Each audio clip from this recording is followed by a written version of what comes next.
नवंबर के महीने में जिसकी दुल्हन बनना था, जून के महीने में ये लड़की उसकी कातिल बन गई।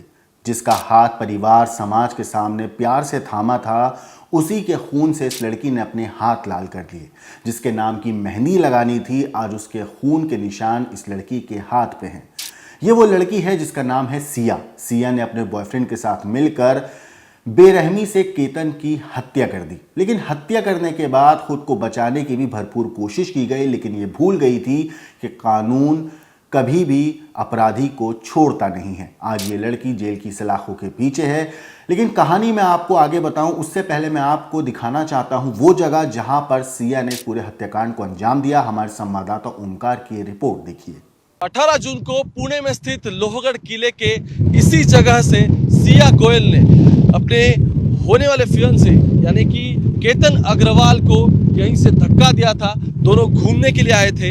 इससे पहले 31 को दोनों यहाँ ट्रैक के लिए आए थे और ट्रैक आने के बाद सिया ने यहाँ रेकी करने के बाद उसने स्पॉट फाइनलाइज किया और फिर 14 तारीख को पहला प्लान फाइनल हुआ, जिस प्लान के अनुसार केतन और सिया गोयल ये दोनों साथ में यहाँ आएंगे, घूमने के लिए आएंगे और फोटो निकालने के बहाने ये दोनों इस कोने पे खड़े रहेंगे और उसी के बाद सिया उसे धक्का मारेगी। लेकिन पहला वाला प्लान सफल ना हो पाया, सिया उसे सफल नहीं कर पाई। उसके बाद फिर दूसरा प्लान हुआ। दूसरे प्लान पर भी वो इसी स्पॉट पर आए और नीचे आप देख सकते हो पुणे के मावल का ये दूसरा एरिया है जहां ये आगे आपको बांध दिखाई दे रहा होगा सबसे बड़ा। इसके पहले ये नीचे जो गांव है यहाँ से सीधी 350 फुट की खाई है, जिस खाई में उसने 18 तारीख को जब बाद में फिर से दोनों आए थे उसके साथ उसने अपना जो बॉयफ्रेंड था चेतन चौधरी उसे भी वो साथ में लेके आई थी।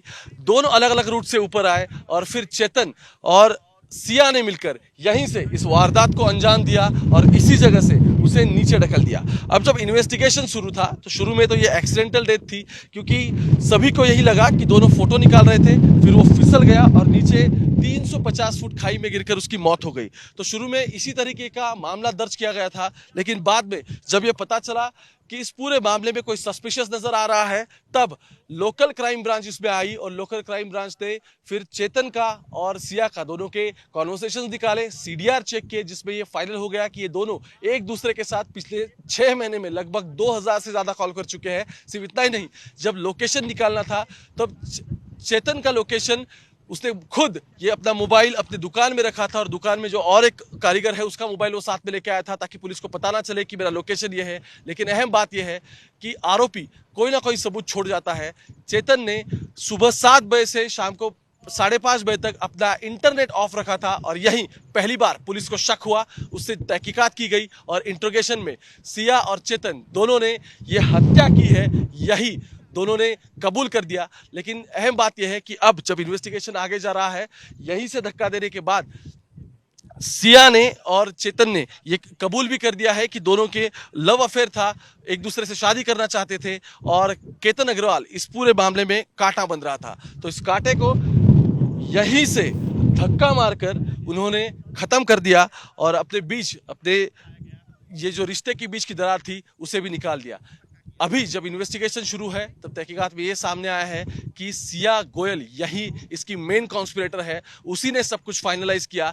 31 तारीख को भी वे आई थी तरेकी करने के लिए, फिर से 14 तारीख को केतन को साथ में लेके आई और उसके बाद जब 18 को आई तब उसने वारदात को अंजाम दिया। इसलिए पुलिस ने अभी कोर्ट में भी उसे मेन कॉन्स्पिरेटर बताया गया है कि उसी ने प्लान किया और चेतन के साथ इस पूरे वारदात को अंजाम दिया है। 29 जून तक अभी को पुलिस हिरासत मिली है। दोस्तों, जितनी बेरहमी से सिया ने इस पूरे हत्याकांड को अंजाम दिया है वो वाकई रूह कपा देता है। जितनी बेरहमी से सिया ने अपने बॉयफ्रेंड के साथ मिलकर केतन की हत्या करी है वो वाकई दिल को दहला देता है। सोचिए एक पिता के ऊपर क्या गुजरी होगी जब उसने अपने जवान बेटी का शव देखा होगा। एक माँ के ऊपर क्या गुजरी होगी जिसने अपने लाल की लाश को घर पर देखा होगा। जो बेटा घर से जाते वक्त हंसता खेलता माँ से बात करके गया था, जब वो लौटा तो एक लाश बना हुआ था। उस माँ के दिल के दर्द का आपको अंदाजा होगा कि क्या माँ पे गुजर रही होगी। एक पिता ने जब अपने जवान बेटे की शव का अंतिम संस्कार किया होगा, उस पिता के ऊपर क्या गुजरी होगी।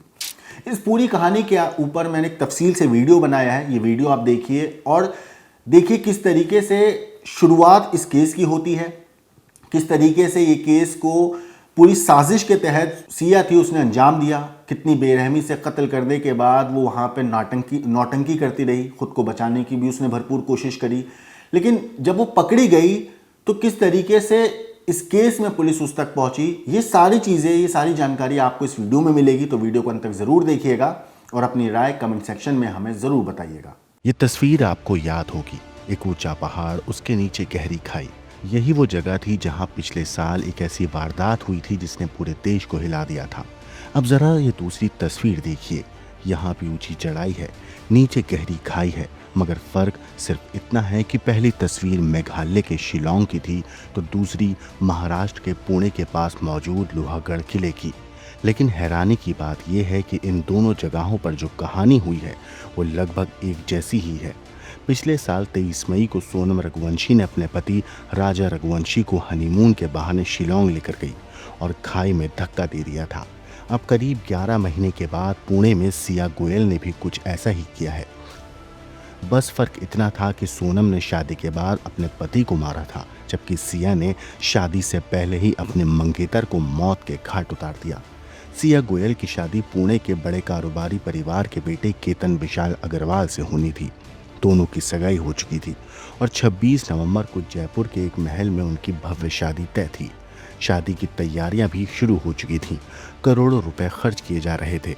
मेहमानों के लिए चार्टर्ड विमान तक बुक कर लिया गया था, लेकिन किसी को पता नहीं था कि इस चमक धमक के पीछे खतरनाक साजिश पल रही है। 18 जून की सुबह सिया और केतन पुणे से करीब 52 किलोमीटर दूर लोहागढ़ किले पहुंचे। दोनों ट्रैकिंग करते हुए किले की सबसे ऊंची जगह पर पहुंचे। कुछ देर के बाद अचानक खबर आई कि केतन का पैर फिसल गया और वो करीब 340 फीट गहरी खाई में गिर गया। सिया चीखने लगी।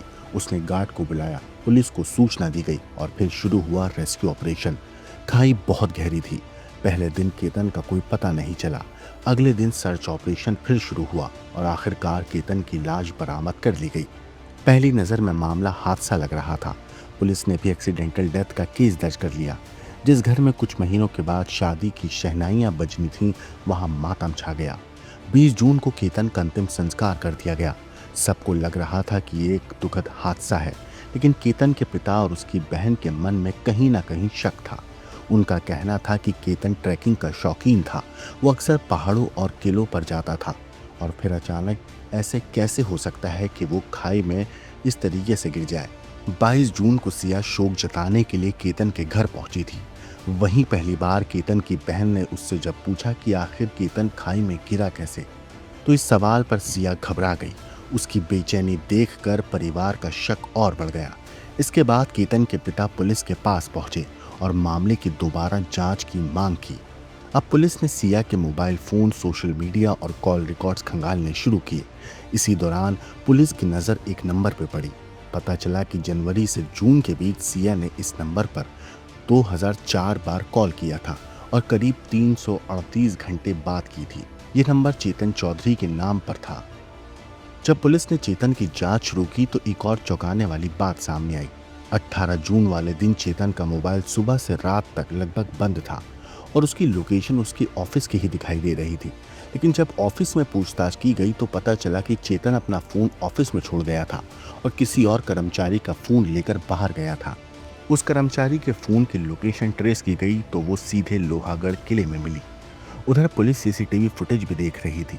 फुटेज में एक शख्स दिखाई दिया जिसने हुडी पहन रखी थी और अपना चेहरा छिपा रखा था।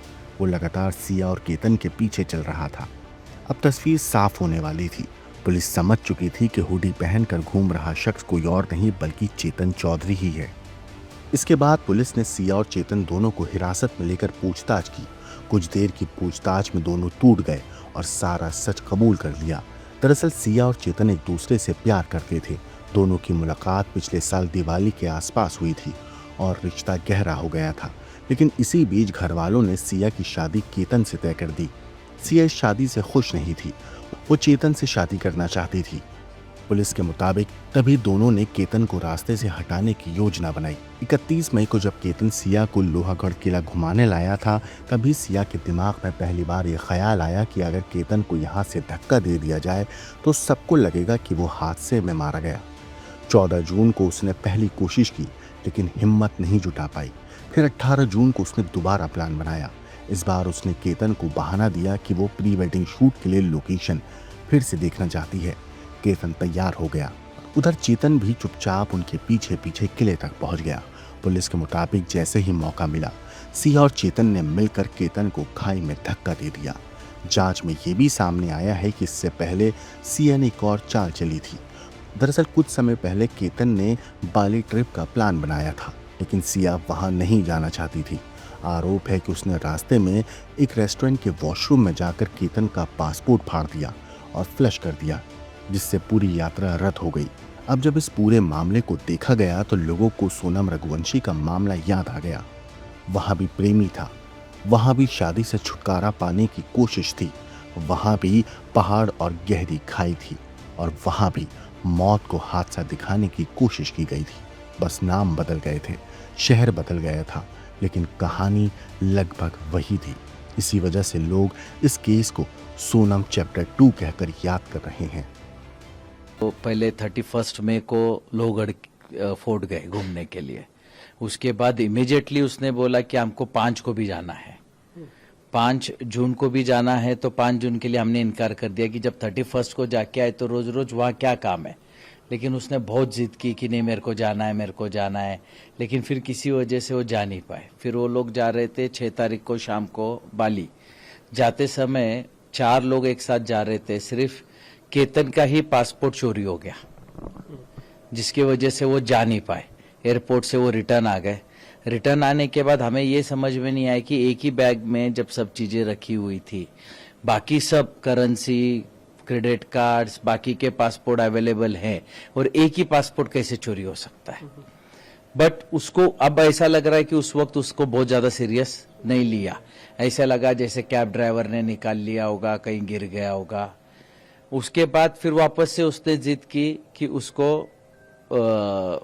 जाना है लोहगढ़ किला। तो हमारे को समझ में नहीं आ रहा है क्यों जाना है, क्यों जाना है। लेकिन बाली कैंसिल होने के बाद, पहले भी ये कैंसिल होने के बाद, फिर ये 14 को गए। अगर उसको शादी नहीं करनी थी तो सीधा उसने उसके माँ बाप को या हमको किसी चीज से इनकार कर देते, या जिस लड़के के साथ उसका जो भी अफेयर चल रहा है कहीं से भी एक फोटो हमको भेज देते तो भी हम कैंसिल कर देते। इन लोगों ने इतना बड़ा कदम उठाने का क्यों सोचा, और क्या इनकी मानसिकता है। इन लोगों की इतनी क्रूर मानसिकता है कि किसी का 26 साल का लड़का इनके थोड़े से अय्याशी के लिए मार दिया जाए। इनकी इतनी क्रूर विचारधारणा को कहीं तो भी समाज में ध्यान में लेना चाहिए। और ये विचारधारणा इनको इनके परिवार से, इनके संस्कारों से ही आई होगी। उसके सिवा एक 20 साल के लड़की में इतना किसी का मर्डर करने तक का सोच आना और करना कहां तक पॉसिबल है। तो ये इनके माता पिता, परिवार जहां से आई होंगी, उन्होंने किसने क्या सीख दी, अब ये मैं बता नहीं पाऊंगा। 14 को मुझे कल वहां पता चला कि उसने खुद ने उसको धक्का मारा, जिसकी वजह से केतन पीछे सरक गया, और पीछे एक पेड़ था, पेड़ का सहारा लेके वो बच गया। बचने के बाद उसने इमीडिएटली नाटक किया कि सांप आ गया, सांप आ गया, सांप आ गया, और मैंने तेरे को बचा लिया। तो उस वक्त उसके ध्यान में नहीं आया कि इसने मेरे को धक्का मारा था गिराने के लिए, लेकिन अभी सांप का बहाना कर रही है। फिर इमीडिएटली उसने फिर बोला 18 तारीख को मेरे को फिर लोहगढ़ जाना है, जबकि 19 तारीख को उसका बर्थडे था। महाबलेश्वर में हम सेलिब्रेट कर रहे थे, लेकिन उसने बोला नहीं, मेरे दोस्त कुछ मेरी पार्टी रखना चाहते हैं, कुछ लड़के लड़कियां हैं। केतन को उसने ऐसा कन्विंस किया कि कुछ भी कर, अपन बर्थडे बैश अपने को वहां करना है। उसने फिर उसके उसके केतन के मम्मी को भी रात को फोन किया वीडियो कॉलिंग पे कि आप समझाओ कि हमको जाना है वहां पे। तो उसके हिसाब से फिर हमने बोला कोई बात नहीं, चलो बर्थडे है तो जाके आ जाएंगे। दोस्तों, इस पूरी कहानी के ऊपर आपकी जो कुछ राय है कमेंट करके जरूर बताइएगा। लेकिन देश और दुनिया की बाकी क्राइम की खबरों के लिए देखते रहिए क्राइम तक।